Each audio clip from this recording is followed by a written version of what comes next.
Okay. I finally got to see The Wrestler. Now, I can totally understand why Vince McMahon hates this movie. And it's a depressing movie. Like, seriously. There's no way getting around it. Pretty much, Randy the Ram was a hot star in the 80s. Now here it is, 2000s. He's doing the indie circuit thing, working a 9-to-5 during the week, trying to make ends meet. Pretty much has ruined his life because of wrestling. He's got a daughter that he doesn't talk to. You didn't hear anything about the wife. He hangs out at strip clubs. He drinks heavily.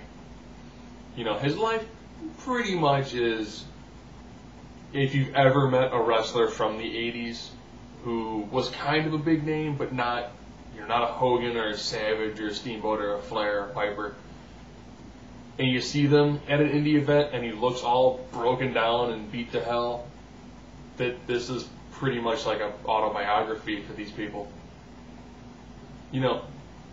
And that's kind of about what the story is. If you're not actually a wrestling fan, you're probably going to think this is the way it is, period.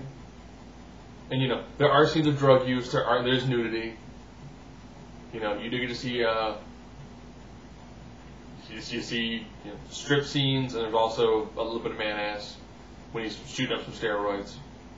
So everything that people talk bad about wrestling, like pervasive drug use in the locker room, which they show a guy dealing in the locker room, so a guy shooting up in the locker room, steroids, nothing really too bad.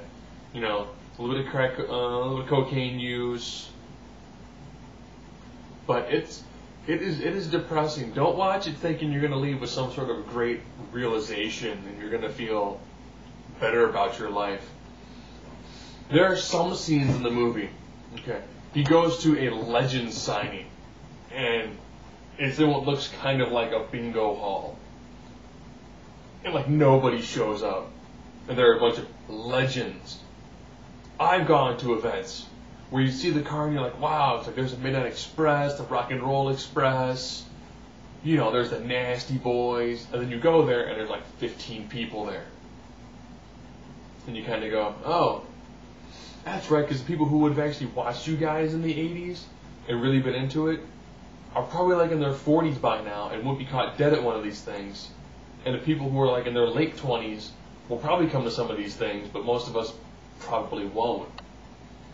And that's where it gets kind of sad, because at the end of the day, when he goes, I'm just a beaten up piece of meat, this is all I know. And that is pretty much all it is. I mean, he has a heart attack, and he's more or less told, you can't wrestle anymore. Tries to get his life around. That ends up not happening. You know what he ends up doing? Hops right back into the ring to take on the Ayatollah for the 20-year rematch. The Ayatollah, Ernest the Cat Miller. It's good seeing it. R-Truth is in it. Necro Butcher is in it for the CZW thing. And it was weird. I see Necro Butcher wrestle a couple of times. The dude is like a sick freak in the ring. And when you hear him talk, he's like, yeah, I can take a beating and all that. How do you feel about Staples? Now, Staplecon, but just don't. I can bounce off a rope and do a bump, but no crisscrossing. Now my knees are shot. And it was good because they have a little bit of CZW. They show some Ring of Honor stuff, so you get to see two, decent indie promotions get some sort of notoriety in this. But again, from Vince's perspective in the WWE, when this movie came out, there's still the whole steroid drug controversies going on in the world of professional wrestling. This one just fans the flames. If you're not a wrestling fan, it's not going to be as good. If you are a wrestling fan, it's actually even more depressing, because you've seen these guys in the 80s who were huge. People who could very easily have been what this movie is about.